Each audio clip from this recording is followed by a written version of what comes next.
read approximately 60 books in 2023. I know that's not a lot compared to some people, but with other things going on in my life and the way my eyes and brain work, it's the best I could do. Today, I'll share my top 10 favorites of all the books I read last year. Hi there, I'm Linda Maxey, the author of the Library Lynn Guides to Great Nonfiction. I was adding up how many books I read this past year, and I read exactly 35 general nonfiction books, around 15 fiction books, and I read 2 books to review, and I read around 10 books to improve my writing skills and to learn how to manage a book business more effectively. So I'm not sure exactly how many there were. A lot of these books were on Kindle or downloaded to my computer. Some of them were checked out from the library or accessed through Hoopla. I may not have an accurate count, but I think approximately is good enough here. Today I'm going to share the 10 books I enjoyed reading the most. This doesn't necessarily mean they were the best written or the best researched. No, I'm being very subjective here. These are books that I actually really enjoyed sitting down and reading the most. If you read the exact same books I did, chances are very good that your list would be different from mine, and that's okay. The first book I read that really knocked my socks off this year was Silver, Sword, and Stone, 3 Crucibles in the Latin American Story by Maria Arana. I enjoyed this one, not because it was a heartwarming story that made you love humanity. It wasn't a book that made me want to buy a ticket to Peru, but I'm embarrassed by how little I knew about Latin America before I read this book. This book gets the prize for the one that opened my eyes most to a broad sweep of history that I was almost entirely ignorant of. Maria Arana spent her childhood in Lima, Peru, which is where her father was from. When she got older, her family moved to Montana because that's where her mother was from. So she has a good understanding of 2 very different cultures. In this book, she uses modern people, one to represent each of 3 crucibles, as she calls them, 3 things that shaped the history of Latin America and made it the place that it is today. First, she discusses precious metals like gold and silver, and she delves back into history before the Spanish and the Portuguese arrived. Then she describes the ruined landscapes and lives that they left behind. Next, she moves on to warfare, which is signified by sword in the title. For this, she covers a vast swath of the territory's history, going back to the ancients, but the modern person is a man who fought as a young adult for Castro. After he did a tour of duty in Africa, he was expelled from Cuba. He made his way to America, but has since really struggled to find a place for himself in the States. But this is just a small example of the sweeping role violence has played in the history of this part of the world. And she ends with religion, the stone in the title, and for that she discusses a modern Jesuit priest who was sent to South America early in his life by the Jesuit order of which he was a part. She talks about the pre-colonial religions of the area and how after centuries of Roman Catholic domination, many of them are now moving away from Catholicism, often towards evangelicalism. This book is well written and informative, and it's eye-opening and compelling. The only warning I give is that if you don't like to read about violence and bloodshed, this book probably isn't for you. The next book that I read and really enjoyed was The Book of Eels, Our Enduring Fascination with the Most Mysterious Creature in the Natural World by Patrick Svensson. I already did a complete video on that book, so I won't talk about it a lot here. I'll just add a link to my review in the description box below. I will say that he provides a lot of natural history about the eel and ties their fate to ours in a way that I found satisfying and actually profound. This next book I read in April, and that's when I usually try to read either a natural history book or an environmental book. I read several books like that this April, but the one that I enjoyed the most was Fox and I, An Uncommon Friendship by Catherine Raven. Raven's memoir details her touching friendship with a wild gray fox while she lived in her small home in Montana. Raven was a loner who had experience as a park ranger, and she had a PhD in biology. But little by little, as unlikely as it sounds, she actually became friends with this fox. I identified with Raven's fear of people. I've spent a lot of my life feeling the same way, and her information about the fox was quite touching. He takes care of her in his own way, and she returns the favor.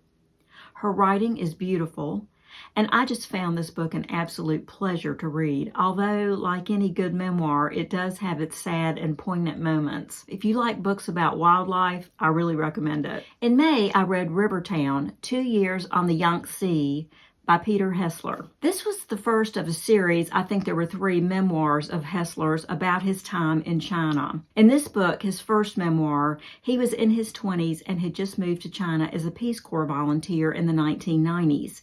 At the time, China was just opening back up to the West and allowing foreigners in. I found this book about the culture of a river town in central China absolutely fascinating. While he lived there was while they were building the Three Gorges Dam.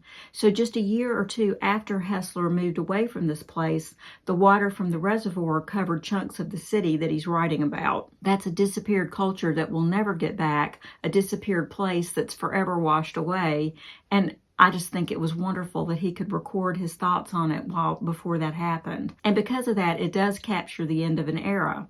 Hessler was young when he lived there, and in many ways he wasn't equipped to deal with a culture that was so foreign to him, but he tried. He really tried hard, and he made many friends. But he also admits that he made mistakes that either made enemies or got friends of his into trouble. The scenery he describes was fascinating on its own, but it was nothing compared to the differences in culture he discovered. I recommend this book to anyone who is curious about other cultures, and China in particular. I think it was in June when I read this next book, Lab Girl by Hope Jaron. When I was a child, around ages 9, 10, and 11, I wanted to be a scientist when I grew up. That's right, I wanted to be a lab girl, but I wasn't meant to be. For Jaron, it was meant to be. This is not to say she breezed into the position with no problems and that it's been smooth sailing for her ever since. It wouldn't be a very interesting memoir if it had, right? In this memoir, she got across what being a research scientist demands from the people who practice it, at least in academia. Jaron, like most of the people I read about, felt like a misfit as a young person, but she has an amazing eye for capturing the character traits of the people she meets. And what an interesting bunch of people she comes across. But the most memorable of all is her lab partner, Bill. She and Bill develop a bond that cannot be broken, even while he's living in rough conditions and is even homeless for a while because of her inability to get the funding to pay him well. The two of them are dedicated to science above all. I no longer understand this kind of dedication, but I do admire it. I guess I never did, or I'd be a scientist today, right? She talks about the discoveries the two of them made, the field trips they went on, some with students and some just the two of them. And all of it, even the sciencey talk, is fascinating, as is the story of her life and Bill's. I read the next book after I committed to writing my novel. It was Fairies, A Dangerous History by Richard Sugg. I discussed this book in an earlier video on fairy lore, which is linked below, so I won't discuss it much here. Let's just say that Sugg did his research, and the fairies he uncovers in the folklore and legends of the British Isles particularly were harmless at best, but they could be very, very dark and dangerous indeed. Part of this is probably from psychology. People have always found scapegoats for their own darkest impulses, and in some cases, fairies take the blame when it's actually the people who are the dangerous ones. If you don't mind having any pretty or romantic illusions you may have about the good people, the others, or the fae as they're variously called, if you don't mind having those giddy ideas busted, then you might enjoy this book too. Around the same time that I was reading Fairies, A Dangerous History, I also started reading Southern Folk Medicine, Healing Traditions from the Appalachian Fields and Forests by Phyllis Light. Light was surrounded by folk healers while she was growing up as a child in rural Arkansas. When she later discovered she had an aptitude for it herself, she began a long, well-respected career healing with various foods, herbs, and other practices outside mainstream medicine. The primary difference in modern Western medicine and the folk healers is that modern medicine divides the body into small specific parts and treats illnesses and injuries individually. And Light does admit that there are times when this Western approach is called for and is superior to folk medicine. But folk medicine looks at the person as a whole. It's a holistic practice like Ayurveda or traditional Chinese medicine. It considers an individual's constitution and history. And in some cases, she finds her medicine works better than the prescription pills you get in a pharmacy. And that didn't surprise me at all. I've always been fascinated by healing. My grandmother had the ability to take out burns by using a Bible verse. People I know saw her do it.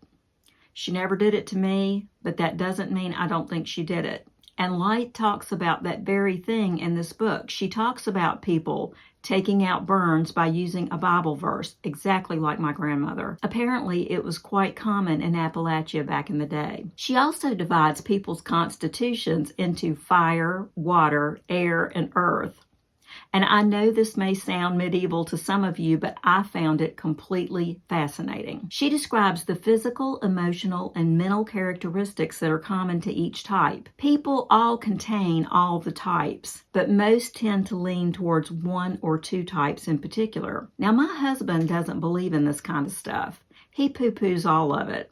But after reading the chapters on air and earth, he had to admit, air sounds a lot like me, and earth was disturbingly like him. That's why I like him, though. He keeps me grounded. The next book I read was The Emotional Craft of Fiction, How to Write the Story Beneath the Surface by the editor Donald Moss. I read several books on how to write this year, and this one, hands down, was the best in my opinion. He really manages to get to the crux of why people like to read fiction and how to make it compelling by accessing their emotions. We all have deep feelings, and that's what we want in a character, someone we can relate to and learn from. He provides a lot of targeted exercises that will guide you through the process so you can create compelling characters and scenes yourself. His book was a joy to read. I didn't just read it for information. After a while, I started to read it for pleasure too. Naturally, I recommend it to anyone who writes or wants to write fiction. For bedtime this fall, I slowly worked my way through the only fiction book I'll include in my top 10. It's a middle school book that was written in 1973, The Dark is Rising by Susan Cooper. This book was very famous back when I was a school librarian and actually when I was a middle school student. I suppose by now it's considered a classic. While I was taking a children's literature class, I read the first book in the series, Over Sea, Under Stone, and I've never forgotten it because I enjoyed it so much. But for some reason, I never moved on to other books in the series.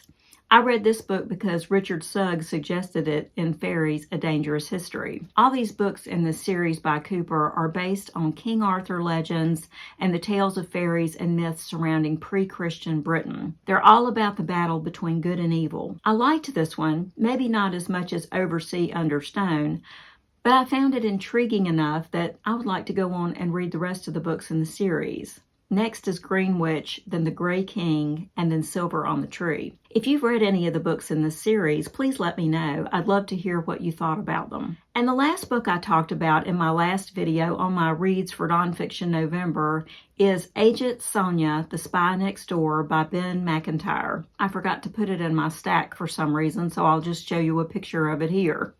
As with some of the others, I talked about it in my last video, Nonfiction November Book Reviews, so I'll only add here, who isn't fascinated by spies in some sense? And even if you don't agree with their activity, the very fact that they do the things they do amaze me, while I freely admit here that I don't have what it takes to be a spy. And I never have. I'll link that one below so you can watch the more in-depth review if you're interested. And I know this is cheating, but I'm going to mention just one more book that I've just finished up on Kindle. I had already planned this video out, and this one just squeaked in under the line. I just finished it a day or so ago. I've been hearing about this book for years, and you probably have too, but I just got around to reading James Clear's Atomic Habits. I found that the book actually does live up to its hype. I'm not going to spend time reviewing it because, as I said, cheating, but just look up Atomic Habits if you've never heard of it. There are lots of reviews on it already on YouTube. It's easy to read, it's got a lot of common sense, and it all has research to back it up. So those were my favorite books from 2023. In my next video, I'll talk about my bookish resolutions for 2024. Will I meet them all? Time will tell. Do you have favorite books that you enjoyed from last year? If so, leave a comment below. I always like to hear about the books that you all are reading. And until next time, happy reading.